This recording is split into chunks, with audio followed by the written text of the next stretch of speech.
ऐसा मुझे पूरा विश्वास है। भाइयों बहनों, पिछले 10 साल में देश की रक्षा सुरक्षा में सेनाओं को एक प्रकार से मान सम्मान दिला करके उनका एक उच्च स्थान करने के लिए जो भी काम देश में आपने माननीय नरेंद्र मोदी जी देश के प्रधानमंत्री इन लोगों ने संभाला है, देश के सेनाओं का मनोबल बहुत ऊंचा हुआ है। कोई होली दिवाली ऐसा अवसर नहीं आता जब हम प्रधानमंत्री जी को अपनी सेनाओं के बीच में नहीं पाते हैं। सेनाओं का जो मनोबल कांग्रेस के समय होता था उसको कहीं ऊंचा आपने उठाया है। और मैं एक बात कहूंगा कि जैसे हमने यानी केंद्र सरकार की ओर से प्रधानमंत्री जी, गृह मंत्री जी, रक्षा मंत्री जी ने धारा 370 को समाप्त किया है, इसके कारण से जम्मू कश्मीर देश का अभिन्न अंग हुआ है। तो वहां पर सीमाओं में जो जम्मू कश्मीर को लेकर के विवाद रहते थे, पाकिस्तान के साथ विवाद रहता था, अब वो एक प्रकार का विवाद शांत भी हुआ है और हमारे देश के जो सैनिक हैं उनकी शहादतों में कमी आई है। देश के अंदर सैनिक हों अथवा पूर्व सैनिक हों, इनका सबका ध्यान रखने का काम जिस प्रकार से आपने किया है, हरियाणा उसमें गौरवान्वित है। क्योंकि हम जैसा देखते हैं हरियाणा हमारा सेना का यानी जवानों का, किसानों का और पहलवानों का प्रदेश है। यहां देश के जितनी सेना की शक्ति है 10% सैनिक हमारे हरियाणा से संबंधित है, जबकि हमें हरियाणा की आबादी देश की केवल 2% है। हमें इस बात का गर्व है कि हम देश की रक्षा में अपनी भूमिका को निभाते हैं। जबकि कांग्रेस के समय में इन्हीं सेना के बल को किस प्रकार से कमजोर किया जाता था, कभी भी सैनिक ऑपरेशन कोई होता था कांग्रेस के लोग सबूत मांगते थे। और सबूत मांगने का मतलब उनकी अपनी राजनीति जैसे चलती होगी, लेकिन सेनाओं का मनोबल टूटता था। सेनाओं का मनोबल टूटने का मतलब हम देश में कमजोर होते थे। तो मैं आदरणीय रक्षा मंत्री जी का इस बात के लिए आभारी हूं कि आपने हमको जो समय दिया है, इससे मैं आपको विश्वास दिलाता हूं कि हमारे हरियाणा के लोग कांग्रेस को सबक सिखाएंगे। और जो कांग्रेस के लोग अफवाहें फैलाते हैं, तरह तरह के र्यूमर्स, तरह तरह के झूठ बोलने का जो काम करते हैं, निश्चित रूप से ये हरियाणा की जनता उसको नकारेगी और हरियाणा की जनता निश्चित रूप से प्रधानमंत्री जी नरेंद्र मोदी जी को और अपनी सरकार को तीसरी बार दोहराने का काम करेगी और ये 400 पार इस बात का लक्ष्य पूरा निश्चित करेंगे। मैं आपका पुनः हरियाणा की जनता की ओर से बहुत बहुत धन्यवाद करता हूं, बहुत आभारी हूं। आज आए, आपका हमको मार्गदर्शन मिलेगा। बहुत बहुत धन्यवाद, बहुत बहुत आभार। धन्यवाद माननीय पूर्व मुख्यमंत्री जी का कि जिन्होंने हम सब का मार्गदर्शन किया। और अब मैं ऐसे महबूब नेता को बुलाना चाहूंगा कि जिनका हमें लंबे समय से इंतजार था, किसान नेता, समाज के सिरमौर, 36 बिरादरी की शान, जिनके दरवाजे हरियाणा व पूरे देश के सर्व समाज के लिए हमेशा खुले रहते हैं, ऐसे नेता पर हमें गर्व है, नाज है, फक्र है। और जन जन के प्रिय श्री राजनाथ सिंह जी, रक्षा मंत्री जी से मैं अनुरोध करता हूं कि वो अपने उद्बोधन से हम सबको अनुग्रहित करें। आदरणीय श्रीमान रक्षा मंत्री राजनाथ सिंह जी। बहनों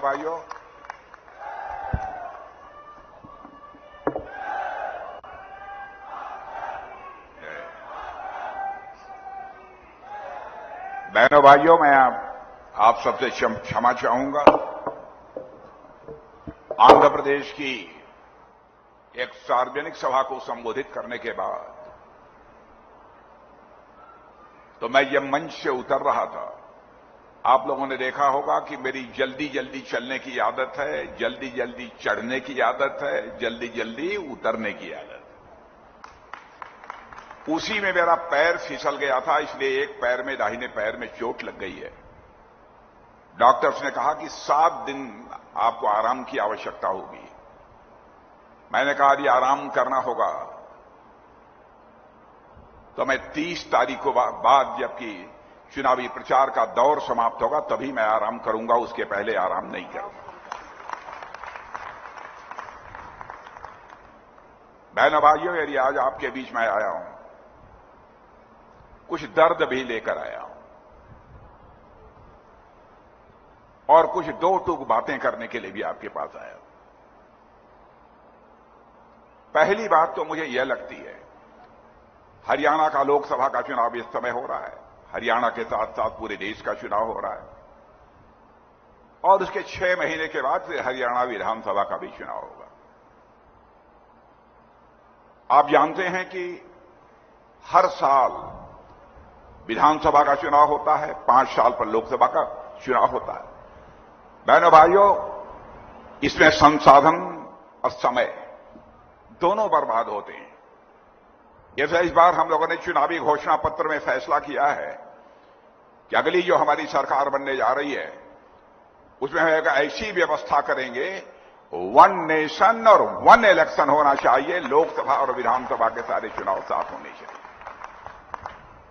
यह काम तो आजाद भारत के इतिहास में बहुत पहले हो जाना चाहिए था, लेकिन पता नहीं क्यों नहीं हो पाया। और जब हम लोगों ने कहा कि नहीं, हम चाहते हैं कि 1 नेशन 1 इलेक्शन हो, एक ही बार में लोकसभा विधानसभा सारे चुनाव निपट जाएं, हमारे कांग्रेस के मित्र और दूसरे राजनीतिक पार्टी के मित्र कहते हैं, अरे भाई ये कैसे कर लेंगे?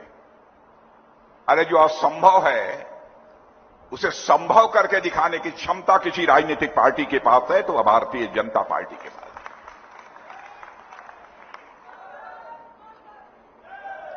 और बहनों भाइयों, उसको कर को हम दिखाएंगे। और हरियाणा में एक वेदना लेकर आया हूं, और मैं जानता हूं कि हरियाणा के लोग स्वाभिमान के धनी होते हैं। मान, सम्मान और स्वाभिमान उनके हृदय की सबसे बलवती भावना होती है। वह भूखों मर सकते हैं लेकिन अपने मान, सम्मान, स्वाभिमान से कभी समझौता नहीं कर सकते।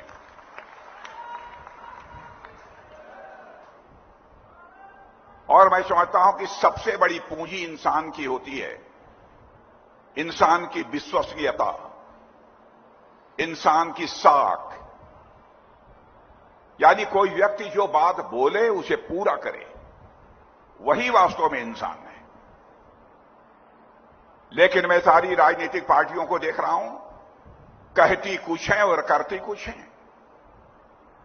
आप लोगों ने कांग्रेस पार्टी को इस देश में 50 वर्षों से अधिक का समय अखंड हुकूमत करने के लिए दिया।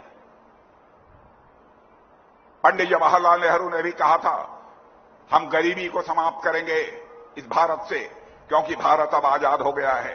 श्रीमती इंदिरा गांधी ने कहा कि मैं भी समाप्त करूंगी। राजीव गांधी जी आए, उन्होंने भी कहा कि हम गरीबी समाप्त करेंगे। डॉक्टर मनमोहन सिंह जी आए, उन्होंने भी कहा कि हम गरीबी समाप्त करेंगे।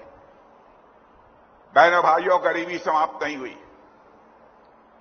और मेरे आंकड़े पर यदि किसी को संदेह हो तो मैं अपने प्रेस के दोस्तों से भी कहना चाहता हूं, वह इसको वेरीफाई कर सकते हैं, इसको सत्यापित कर सकते हैं। आजाद भारत के बाद, आजाद भारत में पहली बार किसी प्रधानमंत्री ने 25 करोड़ लोगों को गरीबी रेखा से बाहर करने में कामयाबी हासिल की है, तो उसका नाम है श्री नरेंद्र मोदी। और मैं आपको यकीन दिलाकर जाना चाहता हूं बहनों भाइयों, भारत की पूरी गरीबी को समाप्त करने में बामुश्किल 10 से लेकर 15 वर्षों का ही समय लगेगा, यदि हमारी सरकार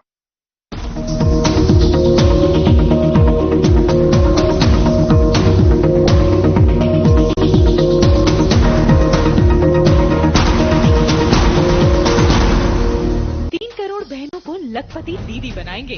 ये है मोदी की guarantee.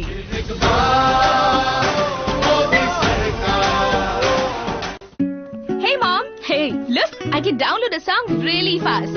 I can make dosas faster. Must be joking. Bus, 3 easy steps. Mix with water, spread batter, fry.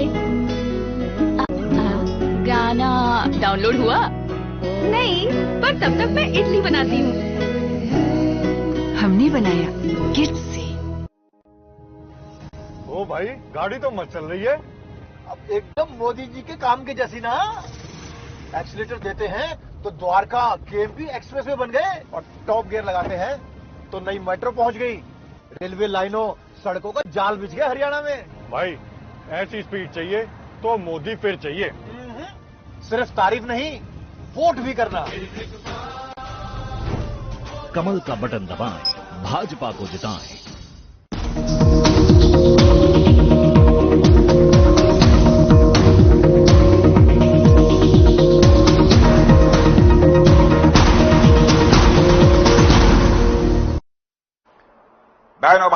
22 जनवरी का दिन आ गया, हमारे प्रधानमंत्री ने 12 दिन का अखंड उपवास करके धर्माचार्यों के मार्गदर्शन में रामलला की प्राण प्रतिष्ठा अयोध्या में कर दी।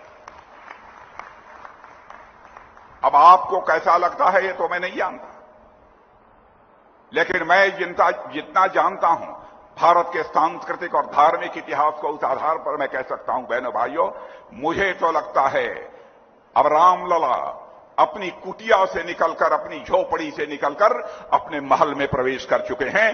भारत में राम राज्य का आगाज होकर रहेगा और दुनिया की कोई ताकत रोक नहीं सकती।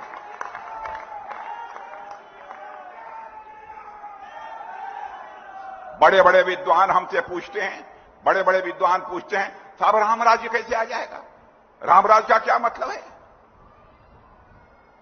मैंने कहा जिस दिन हर भारतवासी के अंदर अपने कर्तव्य के प्रति बोध, दायित्व बोध, सेंस ऑफ रिस्पांसिबिलिटी, जिस दिन इस बात का एहसास हो जाएगा कि हमारा जिम्मेदारी क्या है, हमारा कर्तव्य क्या है, मैं मान लूंगा कि उसी दिन भारत में राम राज्य आ गया।